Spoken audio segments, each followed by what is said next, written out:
Alors, dans le cadre de ce TP4, on va faire donc TP4, on va faire la réalisation de cette pièce-là qui s'appelle une base. Donc, le travail, on va le faire la partie FA sur FutureCam. Avant de faire le travail FA, il faut passer par la partie CA, cette pièce-là, qu'on va la dessiner sur CATIA. D'accord? Donc, les dimensions sont les suivantes. Vous avez 64 au niveau de largeur, de hauteur, de longueur 60, et puis de hauteur totale, c'est 12. Le brut qu'on va utiliser ici, c'est 68 fois 64 fois 20. 68, ça veut dire ici, 64, on va mettre 2 mm chaque côté. Ou 64 par rapport à 60, on va mettre 2 mm chaque côté. Et au niveau de 20, en fait, on a la pièce de 12, on va mettre 1 mm au-dessus, 12 et 7 mm en bas pour la prise de pièce. Donc le travail, il a été dessiné déjà sur CATIA. Donc je vais vous montrer le dessin. Donc le dessin de la pièce, c'est TP4, il est là. Alors la pièce a été dessinée. Donc ce qu'il faut faire pour l'importer ou l'exporter vers FutureCam, ce qu'il faut mettre, il faut le sauvegarder en format universel 3D. Alors pour le sauvegarde, il faut de la pièce dessinée, on va faire fichier et la sauvegarder, enregistrer sous en format STP.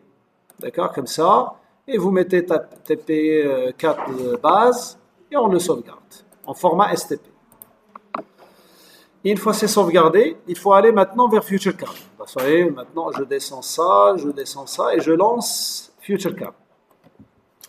Alors on va faire le travail partie FA, donc la partie CA, vous savez le faire sur CATIA.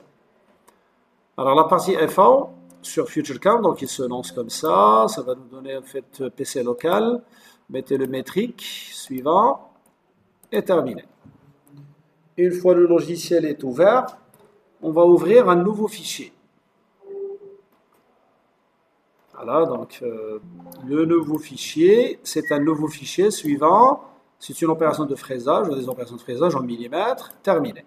Alors il nous ouvre une interface zone de graphique ici vide, à partir de laquelle je dois dimensionner, mais c'est pas la peine, donc je passe par ça, c'est parce que je dois importer ma pièce qu'on a déjà dessinée sur CATIA. Donc là on va mettre importer. Donc elle est, je crois, je ne sais pas où je l'ai sauvegardé tout à l'heure. Donc je vais passer vers bibliothèque, mes documents. Voilà, il est ici. Procédé, CFA. Alors il y a le format STL. Faites attention ici, c'est pas STL. On va mettre le format STP. Alors le format STP. Donc base TP4 base. Ailleurs, il va être importé. Et une fois c'est importé, il vous donne la vue de face, la vue de dessus, donc je vais mettre isométrique. Qu'est-ce qu'il demande avec cet assistant-là? C'est pour définir l'origine du repère et les dimensions de brut. Alors, ok, je suis d'accord. Alors, suivant, il nous demande de vérifier, ou de définir Z. Alors, Z, remarquez, il est vertical. Pour vérifier, donc je clique bouton droit et je vais mettre vue de dessus. C'est comme si je suis en train de voir la pièce à vue de dessus. Donc, c'est l'axe Z, il est bien. Je définis l'axe donc suivant, c'est pas la peine de définir. L'axe X, je prends cette direction ou l'autre direction, c'est pareil. Je vais voir la vue de dessus pour le voir, donc il est horizontal, il est bien. Je passe vers les dimensions, donc c'est un parallélépipède. Je donne les dimensions de la pièce, donc vous avez 60 longueur et 64 largeur, donc ici je vais mettre 64 par rapport à ce que je parlais tout à l'heure au niveau de fichier. Donc ici, c'est 68, 64 et 20. Donc nous, on va mettre la dimension 60, on va mettre 64, la dimension 64, on va mettre 68. Et là, je vais mettre 20, d'accord? Dial brut, oui. Donc je vais centrer les dimensions, de voir une vue de dessus pour voir en fait la pièce. Voilà, vous avez 2 mm chaque côté, donc on va les éliminer, les 2 mm. Et puis au niveau de l'axe Z, je vais mettre une vue de devant et de voir elle est centrée elle-même. Donc là, je veux surfacer 15 seul millimètres. Donc je vais mettre la pièce au-dessus. Ça veut dire que je change la valeur de Z de 4 et je vais mettre 1 et je vais mettre aperçu. Voilà, donc vous avez maintenant 1 mm au-dessus et vous avez 12 et qu'est-ce qui reste? 7, c'est pour la prise de pièce. Pour passer en fait à réaliser le surfaçage enroulant des différents côtés. Suivant, je mets isométrique et je vais faire le choix de le repère. Le repère, je vais le mettre dans cette extrémité-là. Je clique sur gauche, en bas à gauche. D'accord? Suivant, suivant et terminé. Voilà. Donc ça, c'est la première étape à faire, c'est la préparation de la pièce pour faire la partie effort. Alors, les opérations qu'on va faire. On va faire surfaçage de cette face-là.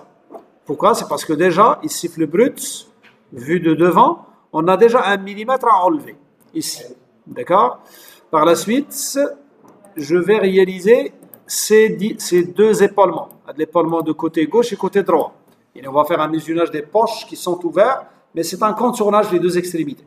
Par la suite, je vais réaliser cette poche-là en évitant de la bosse qui est au milieu. D'accord? Et par la suite, on va faire le perçage, les 4 trous, donc centrage, perçage, et on va faire à la fin, c'est pas le contournage, mais plutôt un contournage extérieur pour finaliser les surfaces externes. C'est pas une découpe, hein.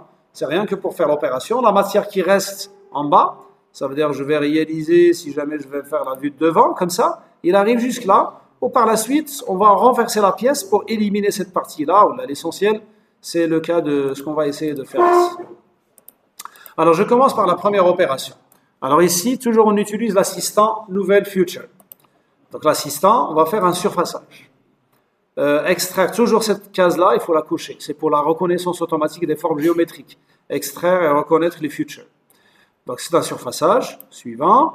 Comment on va sélectionner le surfaçage? C'est celui-là, d'accord? Plus. Suivant. Donc c'est 1 millimètre à enlever. C'est une opération, on va la faire en ébauche et en finition, si vous voulez. D'accord? Donc, suivant. Donc, normalement, donc là, je vais coucher, passe de débauche. Suivant.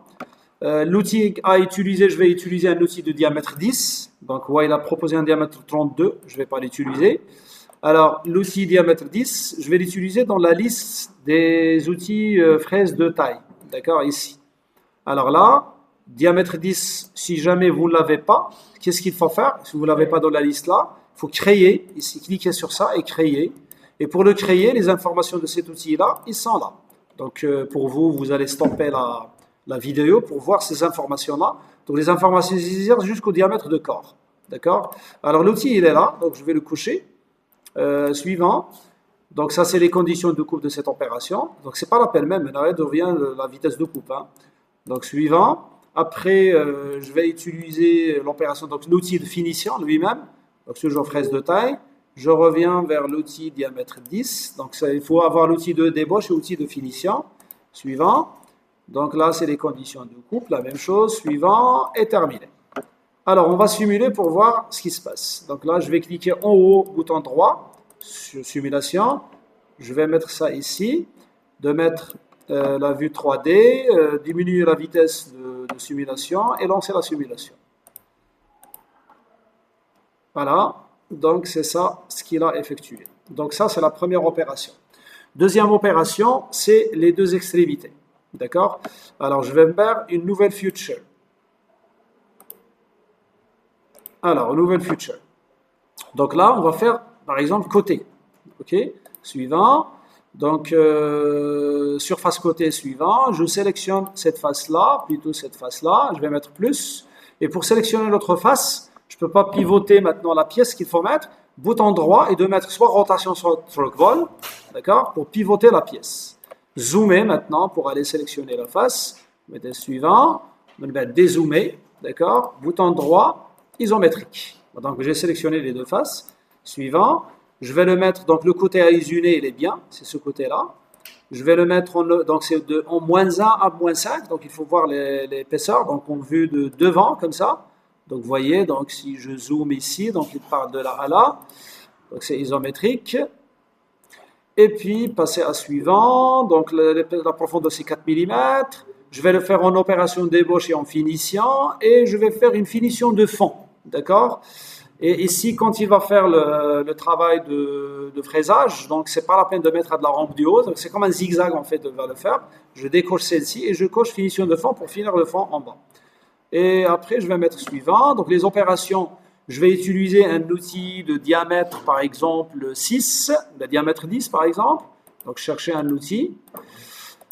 Suivant, donc par exemple ici, je peux utiliser cet outil-là. Donc les outils de diamètre 6 par exemple, ça avec une longueur un peu plus grande, celle-ci. je vais utiliser diamètre 6. Suivant, donc avec une longueur de 15,88. Suivant, suivant l'opération de finition, c'est la même chose. Donc je vais utiliser le même outil. D'accord? Suivant, suivant et mettre fin. Et OK. Alors on verra maintenant ce qu'il a effectué. Je vais simuler pour voir le surfaçage et puis après les deux épaulements, les deux côtés. Qu'est-ce qui reste maintenant? Donc là, j'estime que je vais arrêter cet enregistrement tout de suite pour faire la partie 1 et la partie 2, on va la faire dans la suite. Alors, on continue sur le même travail de tout à l'heure, le TP4 au niveau de cette base-là. Au niveau de cette base, donc ce qu'on a fait, on a fait les deux opérations, donc je vais simuler pour voir. Donc déjà, on a effectué les opérations de surfaçage, d'ébauche et de finition. Et puis la deuxième opération, c'était le contournage extérieur des deux épaulements, de côté droit et gauche, en ébauche et en finition. Voilà, donc on continue maintenant. Ah, donc celle-ci, la troisième opération, c'est là il y a le souci. Je vais éliminer en fait ce travail-là, je vais l'éliminer, effacer, et je vais simuler encore une nouvelle fois pour voir. Donc en fait, on n'aura que ça, que le surfaçage et les deux faces latérales. Les deux épaulements de côté. Donc, on va réaliser maintenant la poche. Alors, pour faire la poche, on a dit qu'on va passer par Nouvelle Future. Donc, c'est une poche, extraire Nouvelle Future. Suivant, je vais utiliser une surface horizontale. Ça, suivant. Je vais lui demander de prendre cette face-là. Suivant. Voilà, donc maintenant, il a mis le décalage rien que de moins 1 à moins 5. Donc, de voir ici, la vue de devant, c'est de moins 1 à moins 5. Je reviens vers la vue isométrique. Suivant. Donc, c'est 4 mm de profondeur. C'est une opération d'ébauche et de finition. Donc, on va faire pas de zigzag par rond du haut. Et on va faire la finition du fond.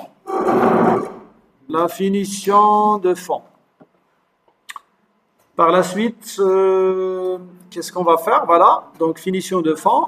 Suivant, s'il vous plaît. Donc, il va faire deux opérations d'ébauche, le fond et la face latérale, et l'opération de finition de l'ensemble de la poche.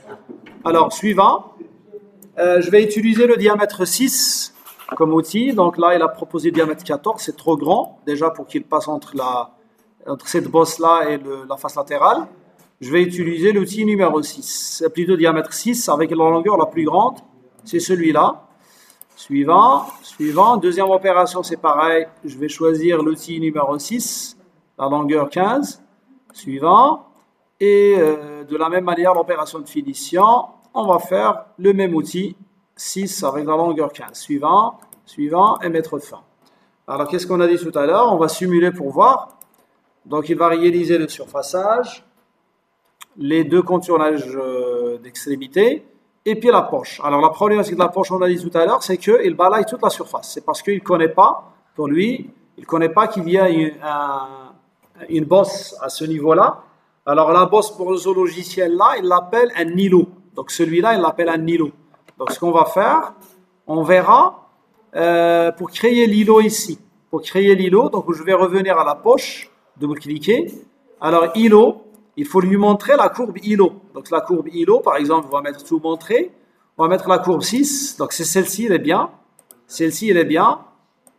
D'accord? Donc, ça, c'est pas bon, ça, c'est pas bon, ça, c'est pas bon. Donc, supposons que pour vous, de la courbe n'est pas créée. De la courbe îlot, il y a de celle qui n'est pas créée. Ça veut dire que vous n'allez pas le trouver sur la liste, comme tout à l'heure. C'est comme si je peux mettre la chose suivante, ça. Que je vais mettre OK. C'est comme si je prends la courbe 6 et 7. Voilà, 7, elle est bien. 6, elle est bien. Elle n'est pas... Donc, je vais l'éliminer. La courbe 5, je vais l'éliminer. Et la courbe 7, c'est tout à l'heure, elle est là. La courbe 4, je vais l'éliminer. La courbe 3, 2 et 1, ils sont là. D'accord? Alors, supposons que je vais mettre l'îlot, donc passer à îlot, sélectionner les courbes, il n'y a pas dans la liste là. D'accord? Il n'y a ni la courbe 3, ni la courbe 2, ni la courbe 1. D'accord? Donc là, je l'ai effacé. D'accord? Alors, pour la créer, pour vous, il faut la créer. C'est parce qu'elle doit être là. Donc, on va passer par l'assistant création de courbe, de passer par courbe depuis surface. D'accord? Je sélectionne la face ici, il y a dit, suivant. Et qu'est-ce qu'il va... Donc là, c'est pas la bonne. Normalement, ça, je reviens. Alors, je vais mettre suivant. Voilà, c'est cette face-là. Et je vais mettre terminé. Donc, il a créé la courbe. Si je vérifie la courbe ici, c'est cette courbe-là. La courbe 8. Donc, ce que je vais faire, je reviens vers poche, passer à îlot, je vais mettre toutes les courbes et je vois qu'il est la courbe 8. Donc, c'est OK appliqué. Et là, c'est OK. Voilà, donc maintenant, il va éviter la réalisation, plutôt l'îlot. Donc, il va venir à l'îlot, il va l'éviter. C'est-à-dire, c'est une bosse qu'il ne doit pas lésioner. Voilà, ouais, il a fait la partie face, il a fait l'épaisseur de c'est 2 mm. La poche, je peux, donc quand je suis en train de simuler, je peux venir là et lui demander de faire l'opération à partir de là, à partir de là, à partir de là. Donc je vais mettre à partir de celle-ci et je vais mettre ça.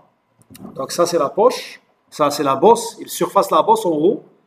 Deuxièmement, il surface la partie ébauche en plus.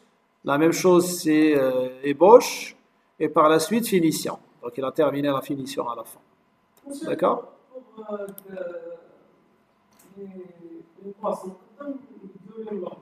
Oui, on peut. On peut. C'est parce que le classement ici, on a fait le classement fin de sens. Alors, je passe à la troisième, quatrième opération, c'est les trous de perçage. Donc, c'est une nouvelle feature, assistant nouvelle feature. Alors, il y en a des trous. Il y a une reconnaissance automatique des trous qui existent déjà. Donc, je vais mettre trou, suivant. Alors, il nous demande d'extraire un trou simple ou un motif de trou. C'est à nous de montrer les trous, ils sont où. Sinon, on le laisse reconnaître et construire de multiples trous. On verra qu'est-ce qu'il va faire. Suivant, on verra qu'est-ce qu'il a détecté. Il a détecté 4 trous. 1, 2, 3, 4. Donc là, qu'est-ce qu'il me demande? Il me demande de sélectionner, tout sélectionner. Je vais mettre fond. Donc, il adapte les outils, il adapte tout. Ça veut dire qu'il n'a pas besoin, en fait, de vérifier les paramétrages. Et je vais passer maintenant vers la simulation. D'accord? Donc là, en fait, je vais lancer la simulation. Donc l'opération ébauche surfaçage, finition surfaçage, ébauche face latérale, finition face latérale. Et puis après, la poche ébauche de l'îlot, ébauche de la poche et finition de la poche à la fin. D'accord? Puis après le pointage dès le premier trou, le pointage du deuxième trou, pointage troisième trou, pointage quatrième trou. Puis après perçage premier, perçage deuxième, perçage troisième, perçage quatrième. D'accord? Alors je passe maintenant vers l'opération pour finir à de la surface, c'est-à-dire soi-disant surfacée, mais avec un fraisage en roulant, les extrémités. Donc je vais mettre une opération nouvelle future et je vais mettre maintenant par exemple côté. Suivant, et je vais sélectionner les surfaces côté. Je sélectionne, je commence à partir de là, d'accord? Donc je vais mettre suivant, je sélectionne la deuxième avec contrôle, je pivote la pièce, donc avec trackball par exemple, là, et je sélectionne maintenant la troisième surface avec contrôle, 4, 5, je fais pivoter de la même manière, et je vais sélectionner celle-ci, contrôle, ça et ça et ça, et de mettre isométrique. Donc l'ensemble des surfaces sont sélectionnées, plus, d'accord. Suivant, donc le côté aisonné c'est l'extérieur, c'est vrai. Donc c'est entre moins 1 et 13 et moins 13. Je vais voir en fait une vue de devant pour voir. Voilà, c'est entre moins 1 et moins 13. C'est parce que ici le 0 il est en haut. Isométrique, suivant. C'est 12 mm de profondeur. En ébauche et en finition. Il n'y a pas de finition de fond, donc je n'ai pas besoin de finir le fond. Suivant, il y a 2 opérations, ébauche et finition. Les outils, je vais utiliser le même outil diamètre 6. D'accord? Alors suivant, donc je vais utiliser le diamètre 6. D'accord? Voilà le 15 longueur. Suivant. Suivant là, le deuxième outil, suivant. Et je vais choisir le même outil. Celui-là. Suivant, suivant et terminé. Et maintenant, on va simuler. Alors, les différentes opérations. Donc, surfaçage, les deux contournages extérieurs, ébauche et finition, la poche avec l'îlot, le perçage et ce qu'on appelle l'opération. Ah oui, donc il a changé en fait l'ordre des opérations. Ça veut dire la poche. Ah ouais, il a mis le perçage le dernier. Donc on verra une nouvelle fois. Il a changé l'ordre. Ça et ça et ça. Ah oui, c'est pourquoi vous savez, il a fait ça. C'est pour réduire le nombre de fois de changement d'outil. C'est parce que l'outil, c'est le même avec lequel on a fait les deux contournages, la poche et le fraisage en roulant. C'est le même outil. C'est-à-dire pour ne pas changer à chaque fois l'outil. Et puis après, on va faire l'opération de perçage. Et voilà, il a fait d'une manière logique. Voilà, donc ça c'est l'opération qu'on a effectuée. Et maintenant, donc c'est la fin de cette vidéo. Et on arrête l'enregistrement.